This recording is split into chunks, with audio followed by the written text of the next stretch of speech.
আয়েশা পরী আমার পেছন থেকে বের হয়ে মিজানকে বলে, আপনি যে তাদেরকে বন্দী করতে চাচ্ছেন, আটকাতে চাচ্ছেন, আপনি কি জানেন তারা কত শক্তিশালী, কত ভয়ঙ্কর?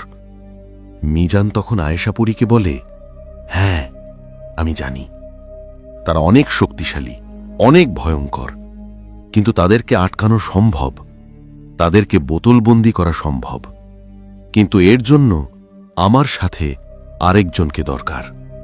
আমি এসে একটা বিশেষ আমল করব। এই বিশেষ আমলটা যদি আমরা করতে পারি তাহলে তারা নিজে থেকেই বোতলবন্দি হয়ে যাবে, কিন্তু এই আমলটি করতে গিয়ে যদি বিন্দু পরিমাণ ভুল হয়ে যায় তাহলে তাকেও মরতে হবে, আমাকেও মরতে হবে। আমি তখন মিজানকে বলি, আমি করব সেই বিশেষ আমল, তুই বল কি করতে হবে আমাকে? আয়েশা পরী তখন বলে, আমার জন্য আপনি কেন জীবন বাজি রাখবেন, আমি করব। মিজান ভাইয়া আপনি আমাকে বলেন। মিজান তখন বলল, না আয়েশা, তুমি এই আমলটা করতে পারবে না, কোনো জিন পরী এটি করতে পারবে না, এটা আরিয়ান করতে পারবে। আরিয়ান, মন দিয়ে শোন আমি তোকে যা বলছি। আমি আমার জিনদের মাধ্যমে জানতে পেরেছি যে 10 জন ব্রাহ্মণ জিন এখন আমাদের গ্রামের পশ্চিম সাইডে সেই হিন্দুদের শ্মশানে, সেখানেই তারা বাসস্থান বানিয়েছে। আমি দিনের আলোতে সেই শ্মশানের চারিপাশে পেরেক গেঁথে সেই জায়গাটা বন্ধ করে দেব, যেন তারা সেখান থেকে পালাতে না পারে। আর আজ রাতেই তুই আর আমি সেই শ্মশানে উপস্থিত হব। শ্মশানে উপস্থিত হয়ে আমি দেখলাম মিজান ঢোকান পথে গোল করে আসন বানাচ্ছে, মাঝখানে একটি মোমবাতি জ্বলে।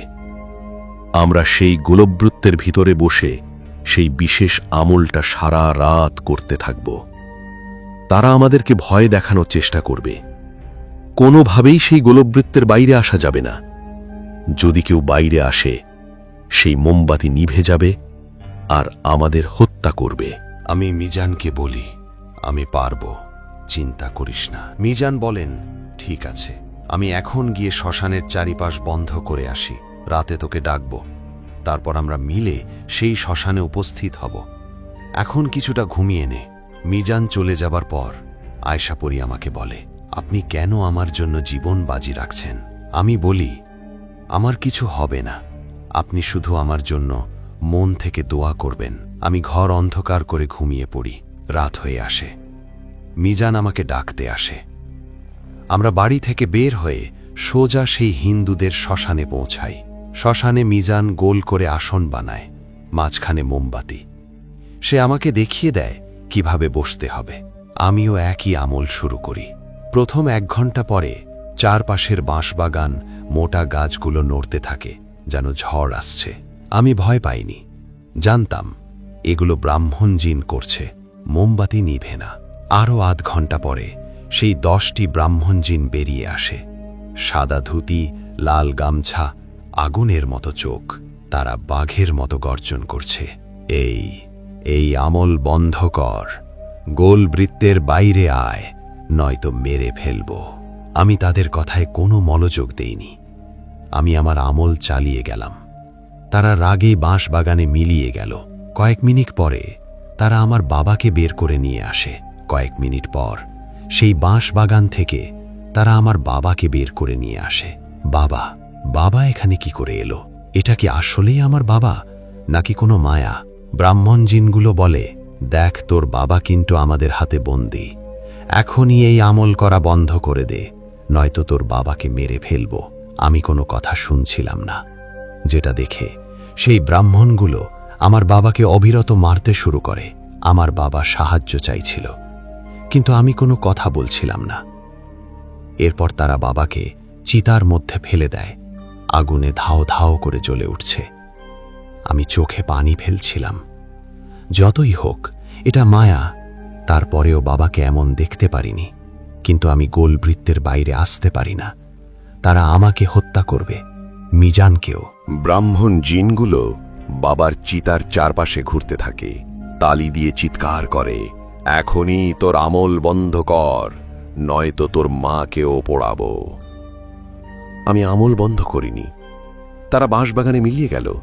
কয়েক মিনিট পরে আমার মা, তারপর ছোট ভাই সব কেউ একইভাবে চিতার আগুনের কাছে নিয়ে আসে। আমি শুধু ভাবছিলাম কখন ফজরের আজান হবে। ফজরের আজান শুরু হলে পুরো শ্মশানে আর্তচিৎকার শুনতে পাই। জিনগুলো এক মরণ চিৎকার দিয়ে হঠাৎ সবকিছু থমকে যায়। আমি গোল বৃত্তের ভিতরে বসে থাকি, বুঝতে পারছি না তারা বন্দী নাকি মুক্ত। মিজান কাছে আসে, আমি বাইরে আসি। মিজান বলে, আমরা করতে পেরেছি, তুই করতে পেরেছিস। সেই পরীটাকে নরখাদক জিনদের হাত থেকে মুক্ত করলি। দেখ এই ব্যাগের মধ্যে। মিজানের হাতে একটি ব্যাগ, ভেতরে 10টি কাঁচের বোতল, নীল ধোঁয়াসহ। এই বিশেষ আমল করার পর তারা নিজে থেকেই বন্দী হয়ে গেছে। আমাদের অনেক কষ্ট হয়েছে, সামান্য ভুল হলে তারা আমাদের মেরে ফেলত। সকাল হয়ে যায়, আমরা শ্মশানের বাইরে আসি। আয়েশা পরী দাঁড়িয়ে আছে, কান্না করছে। আমি কাছে গিয়ে জড়িয়ে ধরি। সে বলে, আরিয়ান, আপনি ঠিক আছেন তো? আমি তো ভেবেছিলাম আপনার কোনো বিপদ হয়েছে। আমি বলি, হ্যাঁ, আমি এখানেই আছি। আপনার সামনে এমনটা না করলেও হবে। মিজান বলে, তুই আয়েশা পরীকে জিনদের হাত থেকে মুক্ত করলি, কিন্তু এখন সে যাবে কোথায়? বাবা মাকে তো আগে জিনগুলো হত্যা করেছে, তার কোনো আশ্রয় নেই। আমি মিজানকে বলি, এখন আমি কি করব? তুই যদি কিছু মনে না করিস, আমি একটি আইডিয়া দিচ্ছি। কি আইডিয়া? তুই আয়েশা পরীকে বিয়ে করে ফেল। আমি বিস্মিত হই। মিজান বলে, হ্যাঁ, বিয়ে করবি। গ্রামের কেউ জানতে পারবে না যে সে পরী। তুই তাকে বাড়িতে রাখতে পারবি। আমি আয়েশা পরীর কাছে যাই, বলি, আপনি এখন মুক্ত, কোথায় যেতে চান? সে বলে, কোথায় যাব বুঝতে পারছি না। বাবা মাকে জিনগুলো হত্যা করেছে, এখন কোনো আশ্রয় নেই। আমি বলি, আপনি আমাদের বাড়িতে থাকবেন, পরিচয় থাকবে বউ হিসাবে। আপনি আমাকে বিয়ে করতে চান? হ্যাঁ, যদি আপনি অনুমতি দেন। আয়েশা পরী কিছুক্ষণ চুপ থাকে, তারপর বলে, আগে বাবা মার সাথে কথা বলবো, তারপর মতামত জানাবো। আমি বলি, ঠিক আছে, আজকেই কথা বলবো। বাড়িতে যাই। বিকেলে আমরা বাড়িতে আসি, বাবা মাকে সব বলি, তারা সম্মতি দেয়। আমি আর আয়েশা পরী গ্রামের পথে হেঁটে যাই। আমি হাত ধরে হাঁটার জন্য জিজ্ঞেস করি, সে হাত বাড়িয়ে দেয়। আমরা সামনের দিকে এগিয়ে যাই।